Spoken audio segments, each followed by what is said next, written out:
Hey guys, how's it going? This is Nat Nader. Welcome back to your weekly dose of creepypasta. Longer one for you guys to sleep to today. A big old thanks to the patrons over on Patreon, keeping me on the straight and narrow. Shoutouts as always to the disciples, Tiffany, Back a Puff, Subscribe SoundCloud, Teddy Dog, Kissing and Gunshots, Backwards D-Dog, Rambo Row, Vero Ohio, Ali G, and Sylvia Kirschbaum. Thank you for the support, it means so much to me. Now, as always, turn out the lights, get comfortable, and let the story begin.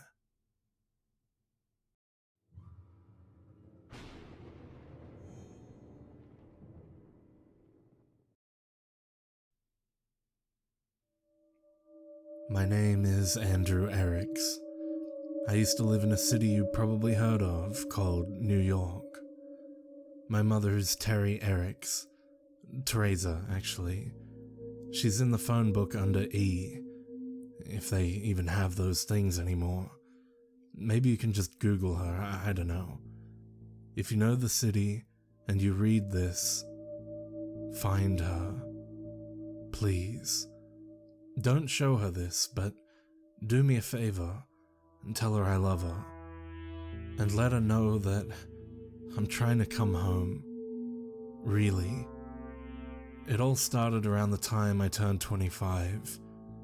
I decided for no good reason that it was time for me to give up taking a backpack to work. Idiotically, I thought that it would make me look more like the guys I saw on the trains. You know, the ones the women are with, the guys who made it. I figured that if I weren't lugging around a ridiculous-looking book bag everywhere, like some brain-dead kid, I'd be seen as more mature, because I wouldn't look, you know, stupid. Yeah, right. I know. But that meant that I had to give up reading on the subway going to and from work. See, I'd get a seat because I got on early, then hide a book under the pack in such a way that it's peeking out just enough for me to see it. Because, you know, who wants to get jumped for reading? And like hell I was gonna wear a messenger bag. Please, you're joking, right? For a while, I had an MP3 player I got from my mum. That helped pass the time for a while, and I could even put books on it from the library. It was perfect, because no one can tell what you're listening to. If you nod your head every once in a while, they think it's music. But I dropped the damn thing getting off the train in one of those shoving, let me off the damn train fits. Ever since then, it's been shutting down at the end of every song if I don't tap it to skip to the next track. So I gave that up too. Instead, every morning on my way in, I'd sit on the endless A train with nothing to do but watch the other passengers. I was relatively shy. I'm serious, I talk like I'm not, but I really am. See, I didn't want to be caught looking, or even looking like I was looking. Instead, I watched people from the corner of my eye. I figured out pretty fast that I wasn't the only person in the world who wasn't totally comfortable out in public. Different people hid it in different ways, but I could see through them. I made groups for them in my head. First, there were the fidgeters, who couldn't get comfortable, always moving their hands, shifting their weight, and edging their legs close to their seat, then away. They were the most nervous types. After them, second, we have the fake sleepers, who would take a seat and practically close their eyes in the same moment. Lots of them were rich white guys who did this to avoid giving a seat to a pregnant woman or an older person. When I saw them, I gave up my seat up right away, because most of these guys weren't really sleeping at all, and I'd try really hard to get close and accidentally kick their shoe or something. Then I'd be all like, "Oh, I'm so sorry, I didn't mean to wake you," right? Anyway, The real sleepers, my third group, shifted more suddenly whenever we stopped or they were startled by loud noises. The fakes just zoned out the second they sat down until the moment they reached their stop, at which point they'd hop up, peppy and alert, and jump off. I didn't like them much. Why do you ask?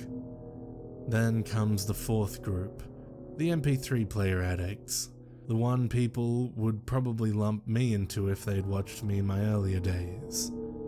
The people in this group were related to the fifth group, the occasional laptop losers, and those in the sixth were ordinary people, the ones who traveled in groups and talked too loudly, so, New Yorkers.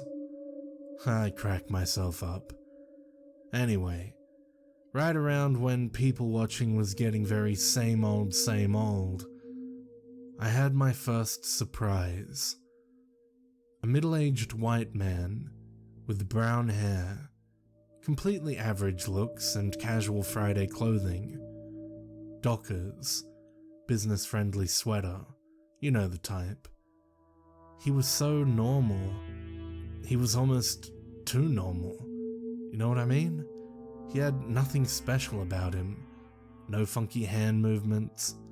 Didn't weird laugh or anything. It was as if he'd been designed by one of those cop shows to fake you out.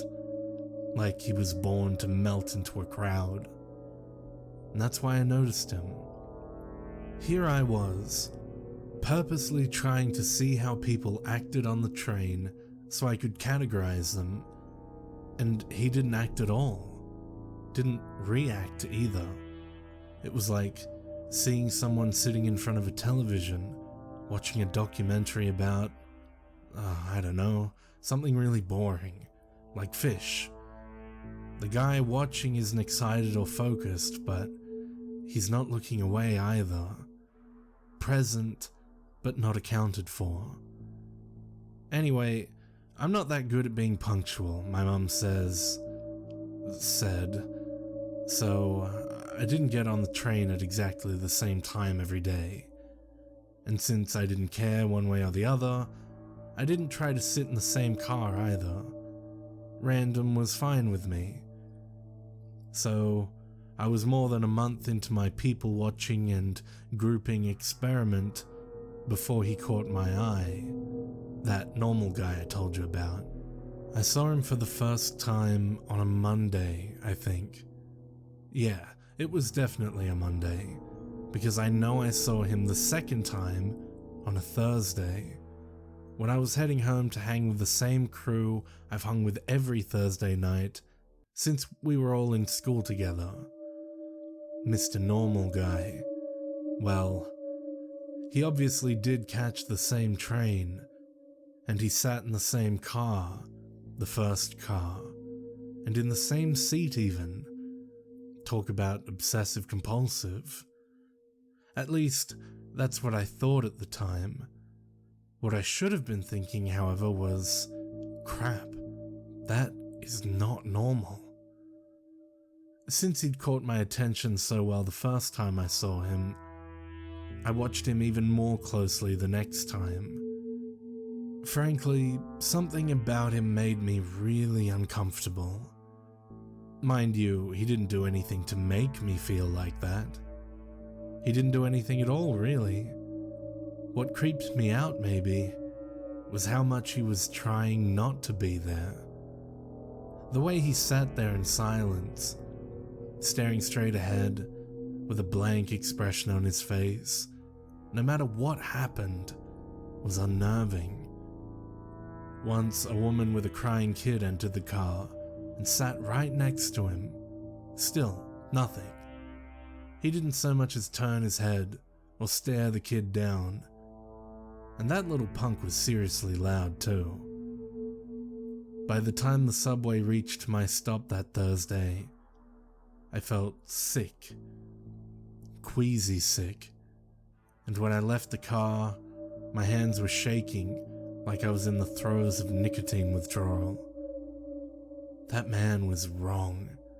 He was some kind of freak, a sociopath perhaps, One of those quiet guys who, as it later turns out, has a dozen women's heads in his freezer. The first victim likely his own mother. I'm telling you all this so it'll make sense why the next part is so weird. Because he freaked me out, so you'd think I would do everything I could to stay away, right? Yeah, I would have thought that too. In my early days, he was just part of my grouping experiment, and not a particularly interesting one at that. At least I'd convinced myself of that, but it wasn't long before I'd noticed I'd been wasting time after work in the afternoons, poking around the newsstand, reading magazines I didn't want, until the clerk chased me away for loitering. Unconsciously, I was doing my best to stay off that guy's train, and if I found myself on the platform at the wrong time, his time, I made damn sure to choose the last car, the one as far away from his as possible. The opposite of obsession, right?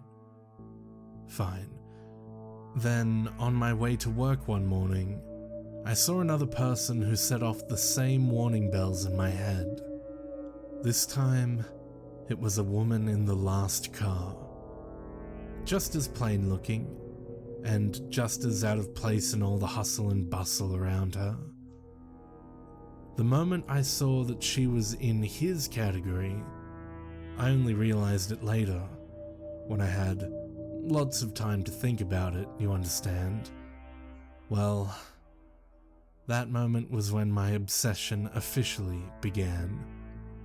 All of my people watching, which had begun as a way to keep myself from dying of boredom, became a religion to me. I couldn't set foot on a subway platform or ride a bus without examining everyone and filling out a mental checklist in my head. Plain clothes, solid colors, no brands, check. Expressionless, no casual glances out the windows or toward other passengers, check. No bags, purses, or accessories, check, check, check, we've got another. I started calling them the strangers.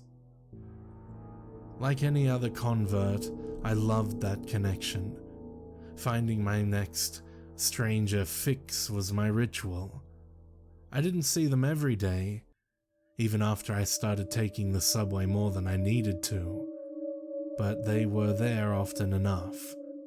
Seeing one would set me on edge, make my palms sweaty, and my throat dry. I know that sounds like a bad thing, but like I said, I was obsessed. Even though they didn't pay me any attention, like they never looked at me or made eye contact, treating me as if I was invisible, I still felt like I was totally exposed in their presence. A flashing neon sign in the midst of Times Square, as it were. I could see them, plain as day. How could they be so oblivious of me? But they never noticed me. Not in any way that I could tell. And when my curiosity finally gave my fear a beatdown, I decided to follow one of them. I thought I should go back to my first, the man on the afternoon train, who always chose the same seat in the same car. I imagined he'd be easy to find, so I went to a likely platform and waited, watching for him in the windows of the front cars that pulled in. And eventually, there he was. I got on and took a seat diagonally across from him, doing my best to look inconspicuous. We rode until the end of the line, and he got up and walked out before I did. Keeping a reasonable distance between us, I tailed him, but it wasn't much of a trick. He didn't even leave the platform. He took a seat on one of the cleaner wooden benches, as expressionless as always, and I went behind one of the big map boards and waited, trying to look blasé. After a few minutes, the next downtown train arrived and I watched him get in and take the same seat. I didn't have the courage to follow him again. He hadn't gone anywhere. He just rode to the end of the line, and then what? Rode it back? What possible reason would anyone have for doing that? It nagged at me, long after I'd taken the next downtown back home. I tried to get some rest, but I couldn't leave it alone. Not until I could make some sense of him. I was beyond confused. I was angry. Why was this jackass, this inhumanely silent and still bastard riding trains back and forth, and going nowhere? He bothered me. But not the way a guy who unapologetically slams into on the street without looking twice does. He bugged me the way spiders do. Big, hairy, train-riding freak spider guy makes me want to get the hell away from him. That was how the strangers were beginning to look to me.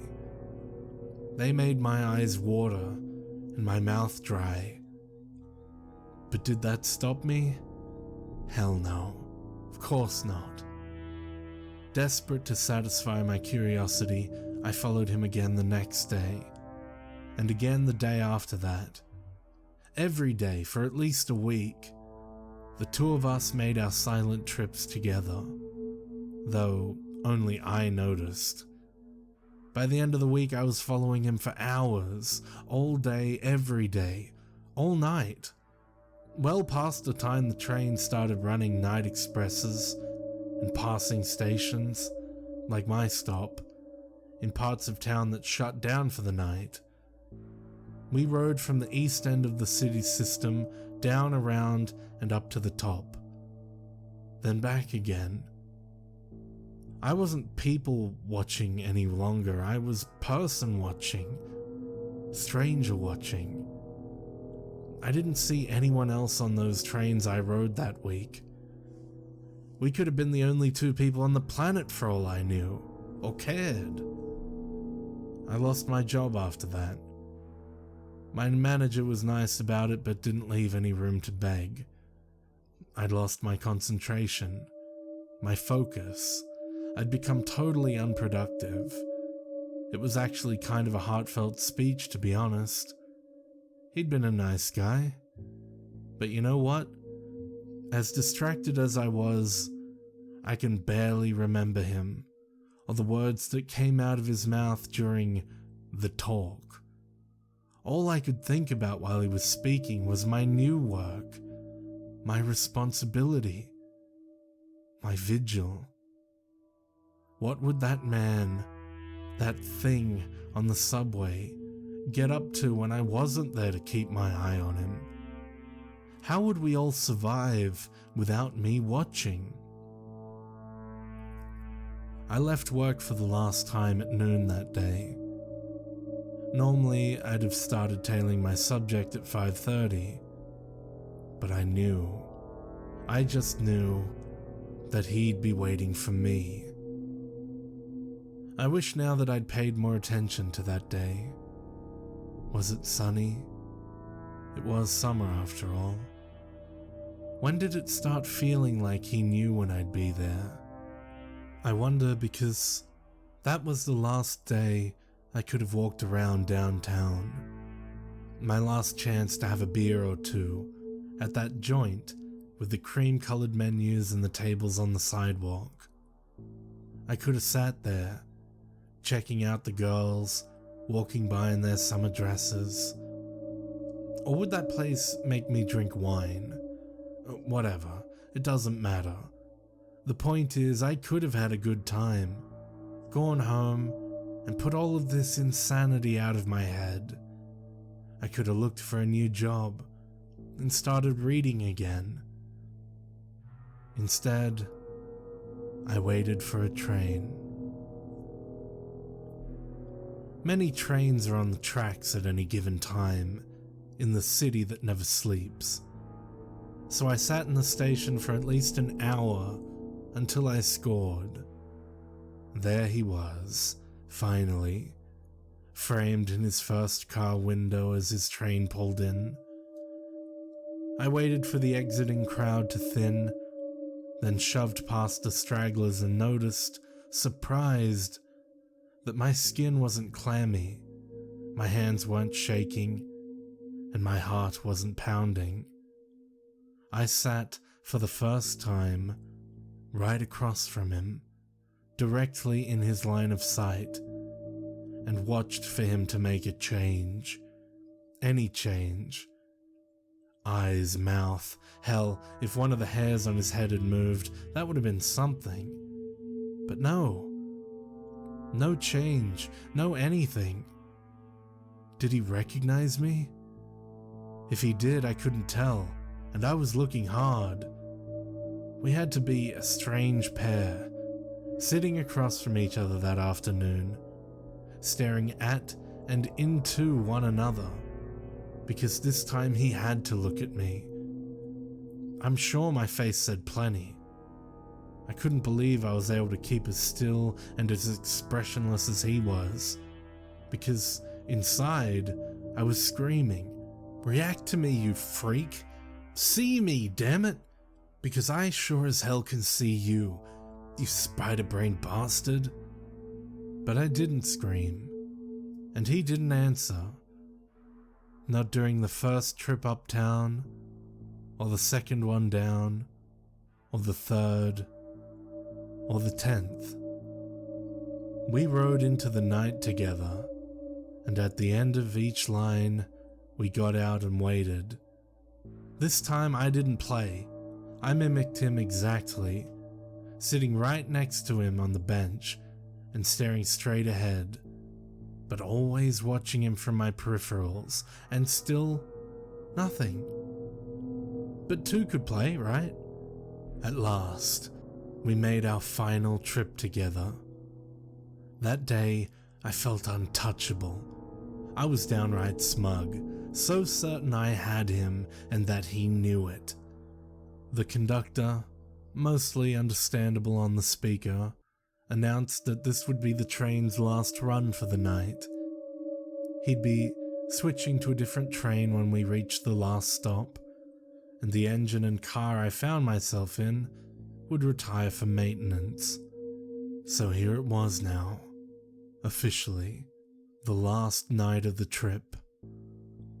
I'm not too proud to tell you that I'd always let him get away from me before this point, when it was this late. The end of the line is a long way from my home, and if the trains go slow this time of night, the buses are flat out worse than waiting for Santa's sleigh to show up and take you home in July. But this time I thought, what the hell? I'd follow him and finally get a look at where he was, what he was, when the train stopped running. Maybe this time I'd get some answers. The subway rolled on toward the end and my stomach rolled with it. The car emptied like coffee through a filter, until it was just us. Two silent watchers beneath the city. I fought to keep a crazy grin off my face, while the subway train slowed to a crawl and then stopped. The doors opened to no one. The end of the line. The stranger didn't move, didn't react at all. The car stood still, doors open. I could hear a few stragglers faintly, far down the platform, making their way out of the station, their footsteps echoing in the silence. Nothing. The speaker system crackled in a half-assed attempt to let any sleeping riders know that we'd gone as far as we could go. Still nothing. And then I heard footsteps again. A conductor, perhaps, popping his head into each car to make sure it was empty, before he took the train to wherever the hell it goes for the night. No matter what I heard, however, I wasn't about to take my eyes off my captive. I paid attention to the conductor when he finally reached our car, while still staring down the stranger. The conductor looked in, his eyes scanned over us, and then he looked confused, like he'd forgotten a phone number he'd known his whole life. He blinked a few times and paused. I waited for him to say something, but the moment stretched out, spinning slowly in a track breeze. Then, with a slight shake of the head, he walked toward the conductor's door, keyed it open, and left us in the main car. A few minutes later, the train started up again. We rode straight off underground for a while. Then it felt like the train looped around and stopped.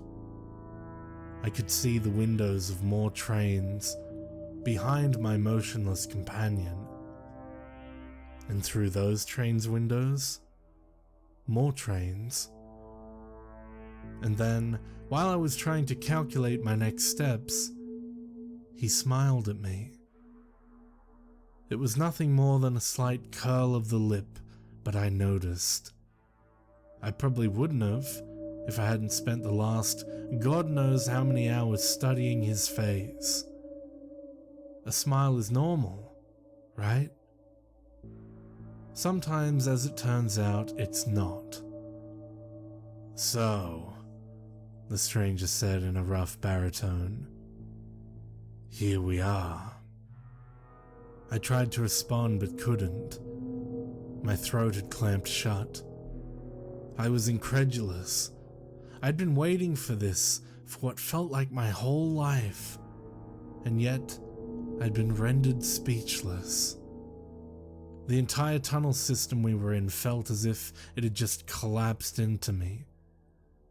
I coughed and stammered and finally managed, in a rasping tone, to ask the question that kept me up at night, the one which drove me halfway to madness and led me to this place and this moment.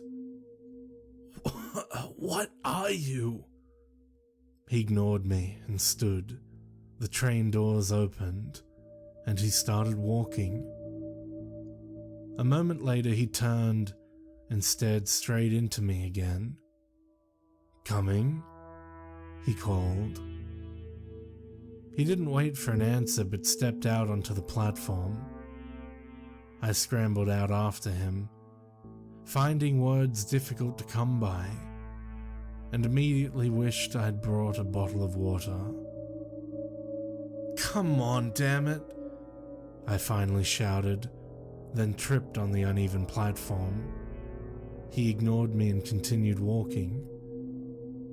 "Talk to me!" I hollered while I picked myself up. "Who are you? What are you? Why do you ride the trains all day?" He didn't look back or slow his step. I couldn't see his face as I recovered my balance, but I'm willing to bet he didn't react at all. Or at least, no more than he had in response to anything else. I stalked after him, shouting until I realized the futility of my actions, and I gave up.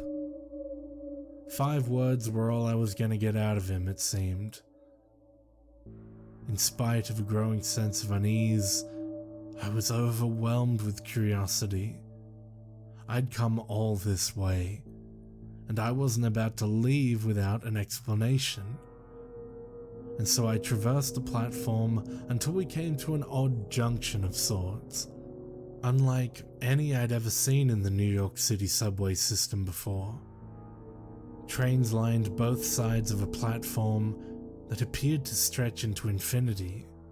This place was even spookier than the old ghost platform I was lucky enough to catch a glimpse in a dim tunnel years ago, on a quiet, early morning when my train was rerouted.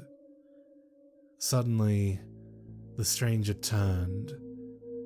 We'd been walking perpendicular to the trains around us, passing nose after nose of the hulking vehicles. Their headlights seemingly glared at us as we passed. The path ahead was lit from above, but I couldn't see where it ended. Innumerable trains on either side of us went on forever, so far as I could tell. Far too many trains to service one city. I realized, even one as densely populated as New York, no one needed this many trains. It wouldn't have changed anything, I know, but I probably should have paid more attention to that at the time. I'm not sure how long we walked. I had a watch once, but it broke, and I never replaced it. Kinda like the MP3 player, now that I think about it. Go figure. Pathetically, I took out my cell phone at one point, but as expected, I had no signal. The stranger stopped every now and then, and looked at a subway car for long enough to get me jumpy, but then he'd pass on. I stood there looking at the train he'd paid so much attention to, seeing nothing out of the ordinary at all. Finally, after who knows how long, I saw what he saw. The trains weren't all the same.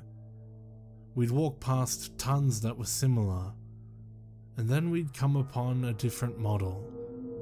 Even in the gloom, it was easy to tell when they were a little larger or smaller, or that they had a different curve to their nose, different siding or different doors.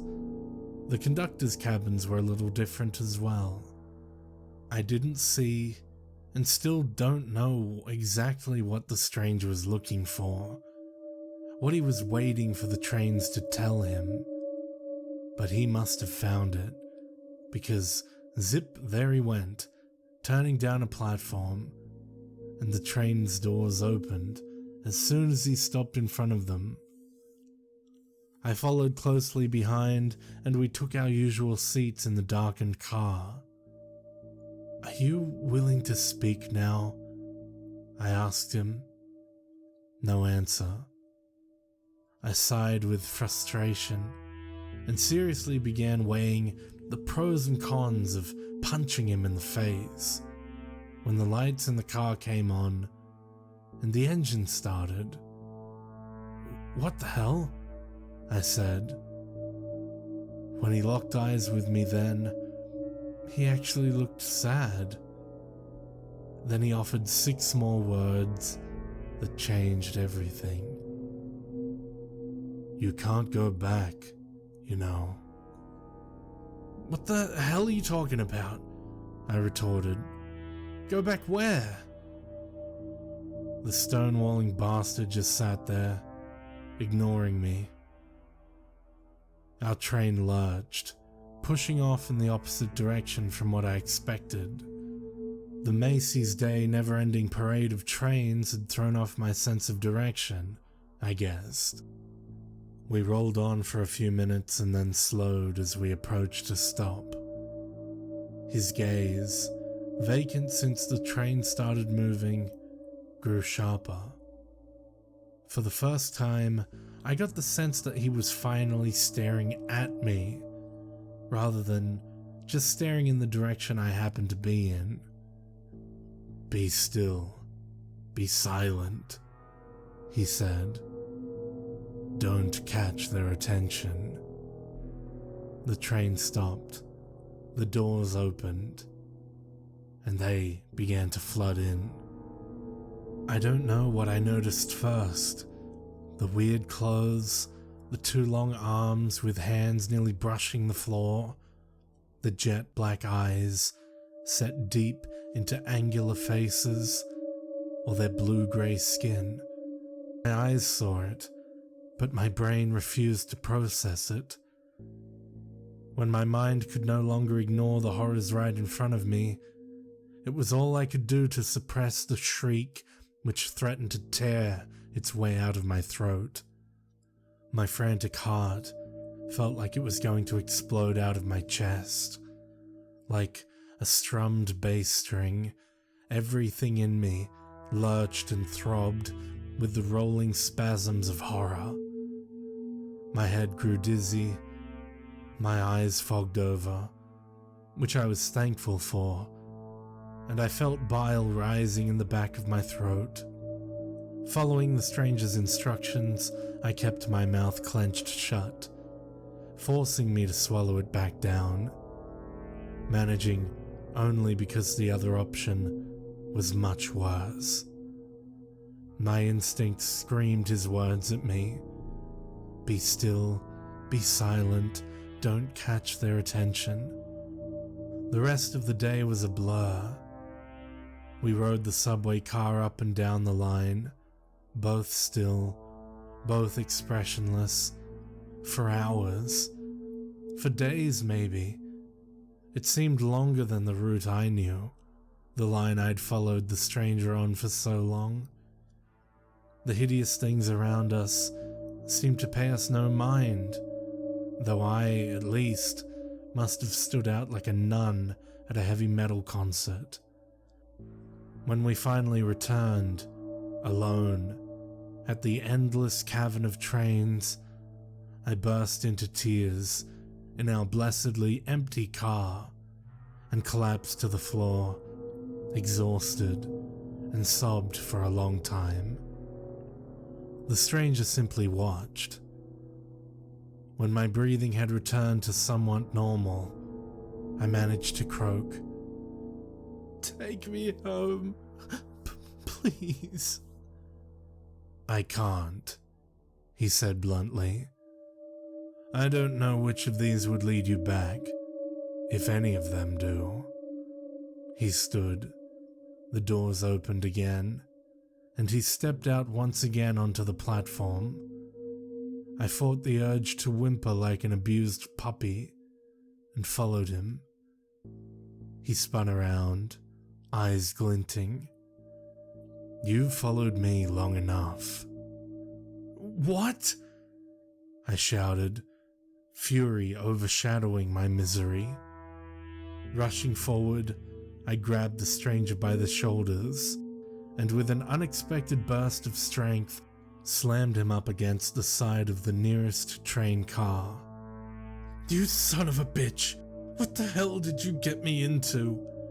What did you do to me?" I smashed him against the metal walls again and again. "Take me back!" I screamed.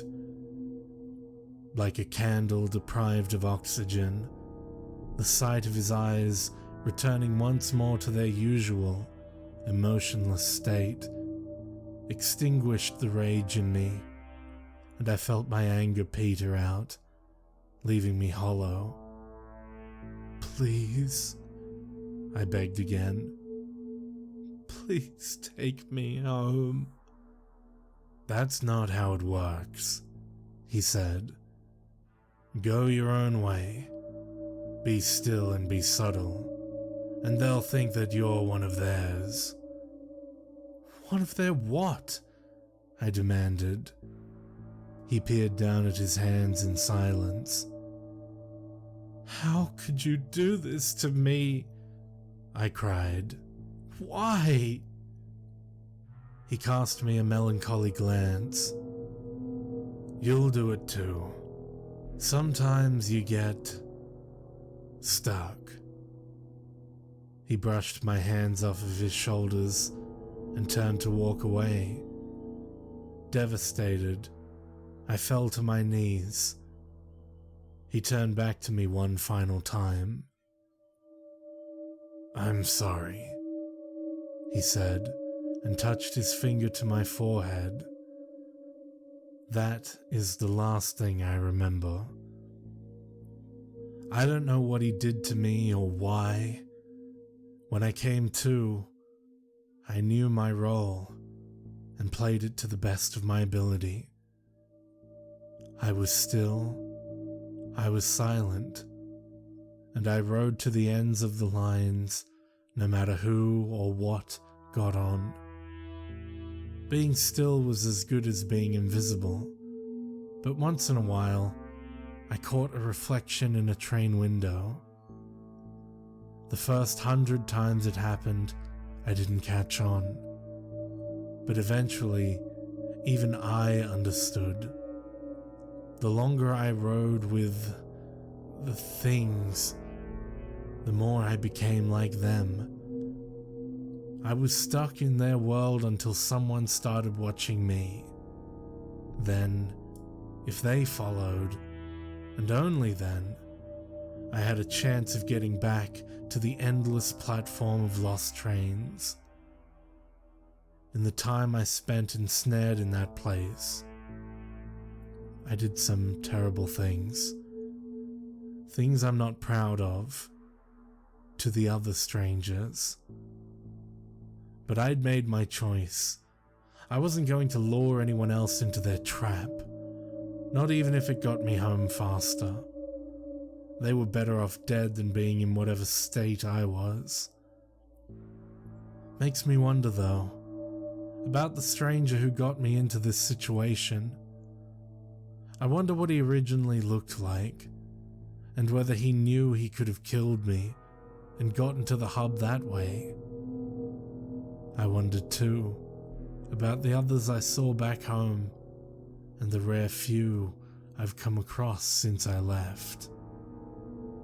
Do they kill them, or take them? And whichever one they choose, do they consider it a mercy? I can't bring myself to talk to them, to ask. We're damned either way, and the damned ought to suffer in silence. I've killed 15 strangers now, and I've gotten very good at it, but I've made a decision. I'm done killing. Innocents, at least. Before I returned to the central hub this last time, I scrounged as much paper as I could and I wrote this story. Over and over again, to be left in as many subway cars as I can manage. Thousands of messages in bottles, cast into a sea of steel rails. This tale is a request. It's also a warning. My request, remember, was that you find my mother and tell her a lie. It's a white lie, don't worry. You have to find her, then tell her that I love her and that I'm trying to come home. It may give her some hope or peace or something. And oh, how I wish it were true. But here's the thing. I've been thinking I'm similar to the character we read about in school, when the teacher tried to get us all jazzed about mythology. Did you ever read the story about Odysseus? Lost and drifting upon the sea, looking to return home, to something in some place familiar. That's me, struggling to find my way. But that's where the similarities end, I'm afraid. Because I'm not lost at sea. I'm lost in endless tunnels, a labyrinth of sorts. The distinction is important because labyrinths are designed. They're built intentionally. And just like in those old legends about Theseus, it's the same here. Someone or something made this impossible place. And they're gonna pay for what they've done to me. The rules of this place have transformed me from what I once was into something else entirely. Something horribly inhuman. And then into something else again. They've created a monster. And if that's what they expect, I'll be their minotaur in this labyrinth.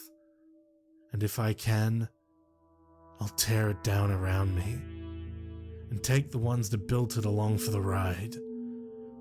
They have no idea who they're dealing with. They never should have messed with a New Yorker. My warning, because I'm trying to be a good Samaritan here with my balled up stories scribbled on dirty paper, is that you should just stay as far away as possible, even in public places, from silent, expressionless people. Just keep your distance. They may kill you, or something far worse. If you see them, run far and run fast.